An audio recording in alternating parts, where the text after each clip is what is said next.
आजच्या भागात मी तुम्हाला एका आईची खरी कहाणी सांगणार आहे. तिचं बाळ जन्मतःच काही आनुवंशिक अपंगत्व घेऊन आलं होतं. पण गजानन महाराजांवरील तिच्या अखंड श्रद्धेमुळे तिने 11 वर्षांचा संघर्ष, त्याग आणि यातना सहन करून शेवटी परिस्थितीवर विजय मिळवला. ही गोष्ट मला एका रेल्वे प्रवासात समजली. अकोला ते शेगावच्या गाडीत माझ्या शेजारी बसलेल्या एका संगणक अभियंता आईने तिची कहाणी मला सांगितली. ऐका तर. ती समोर बसलेली आई मला म्हणाली, लग्नानंतर मी नाशिकला स्थायिक झाले. माझं पहिलं मूल फोर्सेप्स डिलिव्हरीमुळे झालं.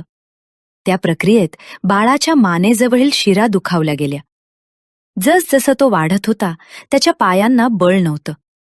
तो वारंवार पडत असे. मी स्वतः सुशिक्षित असूनही नोकरी सोडावी लागली.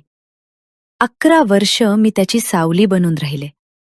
शाळेत सुद्धा त्याच्या मागे उभी राहावी लागे. या जीवनशैलीमुळे मी इतकी त्रस्त झाले की आत्महत्येचा विचार करू लागले. पण योगायोगाने मी सुमतीताई बापट यांच्या पारायणाला गेले. ताईंनी मला सलग 3 दिवस पारायण करण्याचा सल्ला दिला. मी तो सल्ला मनापासून घेतला. दर महिन्याला 2दा पारायण करू लागले. हळूहळू माझ्या मुलाच्या प्रकृतीत सुधारणा होऊ लागली. महाराजांच्या कृपेने तो मुलगा पूर्णपणे सामान्य झाला.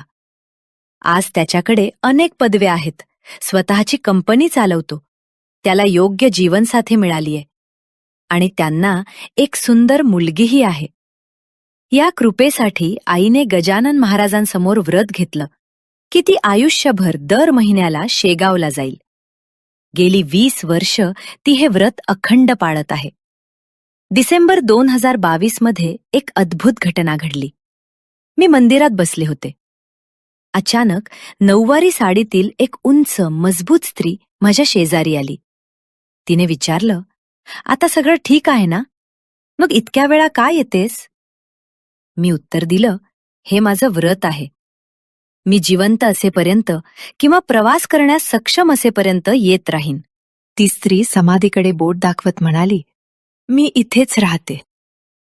मग कठोरपणे सांगितलं, जा, मारुतीचं दर्शन घे. मी आज्ञा मानली. पण परतल्यावर ती स्त्री तिथे नव्हती. कुणालाच तिच्याबद्दल माहिती नव्हती. तेव्हा मला उमगलं, स्वतः महाराज माझ्या दर्शनाला आले होते. मी रडू लागले की त्यांना वंदन केलं नाही. ही घटना दाखवते की महाराज आपल्या भक्तांवर किती अपरंपार प्रेम करतात. पारायण आणि पोथी वाचनाचं महत्त्व यावरून स्पष्ट होतं. जर तुम्हाला ही कथा आवडली असेल तर कृपया लाईक, शेअर आणि सबस्क्राईब करा. तुमच्या प्रोत्साहनामुळे आम्ही आणखीन अशा अद्भुत सत्यकथा घेऊन येऊ शकतो. ओम नमो भगवते गजाननाय.